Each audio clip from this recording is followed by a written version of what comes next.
ಕಳೆದ ವಾರ ಭಾರೀ ಮಳೆಯಿಂದ ತತ್ತರಿಸಿದ ಕರಾವಳಿ, ಪಶ್ಚಿಮ ಘಟ್ಟದ ಜಿಲ್ಲೆಗಳಲ್ಲಿ ಕಳೆದ 2 ದಿನದಿಂದ ಮಳೆ ಪ್ರಮಾಣ ತಗ್ಗಿದೆ. ಆದರೆ ಶುಕ್ರವಾರದಿಂದ ಮತ್ತೆ ರಾಜ್ಯದಲ್ಲಿ ಮತ್ತೆ 4 ದಿನಗಳ ಕಾಲ ಮಳೆ ಮುಂದುವರಿಯುವ ಮುನ್ಸೂಚನೆಯನ್ನು ಹವಾಮಾನ ಇಲಾಖೆ ನೀಡಿದೆ. ಕರ್ನಾಟಕದ ಎಲ್ಲಾ ಜಿಲ್ಲೆಗಳಲ್ಲೂ ಈ ಬಾರಿ ಉತ್ತಮವಾಗಿ ಮಳೆ ಬೀಳುತ್ತಿದೆ. ಮಲೆನಾಡು ಪ್ರದೇಶ ಮಾತ್ರವಲ್ಲ, ಕರ್ನಾಟಕದ ಕರಾವಳಿ, ದಕ್ಷಿಣ ಒಳನಾಡು, ಉತ್ತರ ಒಳನಾಡಿನಲ್ಲಿ ಭಾರೀ ಭರ್ಜರಿ ಮಳೆಯಾಗುತ್ತಿದೆ. ಕರ್ನಾಟಕದ ಕರಾವಳಿಯಲ್ಲಿ ಮಳೆ ಮುಂದುವರಿಯಲಿದ್ದು, ಆರೆಂಜ್ ಅಲರ್ಟ್ ಘೋಷಿಸಲಾಗಿದೆ. ದಕ್ಷಿಣ ಕನ್ನಡ, ಉಡುಪಿ, ಉತ್ತರ ಕನ್ನಡ ಜಿಲ್ಲೆಗಳಲ್ಲಿ ಇಂದು ಭಾರೀ ಮಳೆಯಾಗುವ ಸಾಧ್ಯತೆ ಇದೆ.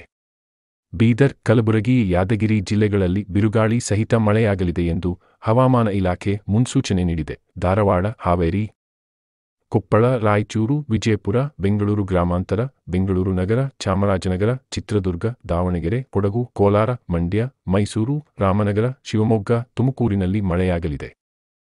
ರಾಜ್ಯ ರಾಜಧಾನಿ ಬೆಂಗಳೂರಿನಲ್ಲಿ ಇಂದು ಮೋಡ ಕವಿದ ವಾತಾವರಣವಿದ್ದು, ಹಗುರದಿಂದ ಸಾಧಾರಣ ಮಳೆಯಾಗುವ ಸಾಧ್ಯತೆ ಇದೆ. ದಕ್ಷಿಣ ಕನ್ನಡ, ಉಡುಪಿ, ಉತ್ತರ ಕನ್ನಡ ಜಿಲ್ಲೆಗಳಲ್ಲಿ ಭಾರೀ ಮಳೆಯಾಗುವ ಸಾಧ್ಯತೆ ಇದೆ. ಸಮುದ್ರ ತೀರದಲ್ಲಿ ಭಾರೀ ಅಲೆ ಇರಲಿದ್ದು, ಮೀನುಗಾರರು ಸಮುದ್ರಕ್ಕೆ ಇಳಿಯದಂತೆ ಹವಾಮಾನ ಇಲಾಖೆ ಎಚ್ಚರಿಕೆ ನೀಡಿದೆ. ದಕ್ಷಿಣ ಕನ್ನಡದಲ್ಲಿ ಯೆಲ್ಲೋ ಅಲರ್ಟ್ ಘೋಷಣೆ ಮಾಡಲಾಗಿದೆ. ಇನ್ನು ದೇಶಾದ್ಯಂತ ಮುಂಗಾರು ಮಳೆಯ ಆರ್ಭಟ ಜೋರಾಗಿದೆ. ಇದರಿಂದಾಗಿ ಹಲವು ಪ್ರದೇಶಗಳಲ್ಲಿ ಪ್ರವಾಹದ ಅಬ್ಬರ ಜೋರಾಗಿ ಕಂಡುಬರುತ್ತಿದೆ. ದೇಶದ 20 ರಾಜ್ಯಗಳಲ್ಲಿ ಮಳೆಯಾಗುವ ನಿರೀಕ್ಷೆಯಿದೆ. ಉತ್ತರ ಪ್ರದೇಶ ಮತ್ತು ಬಿಹಾರದಲ್ಲಿ ಮಳೆಯ ಬಗ್ಗೆ ಆರೆಂಜ್ ಅಲರ್ಟ್ ಘೋಷಿಸಲಾಗಿದೆ.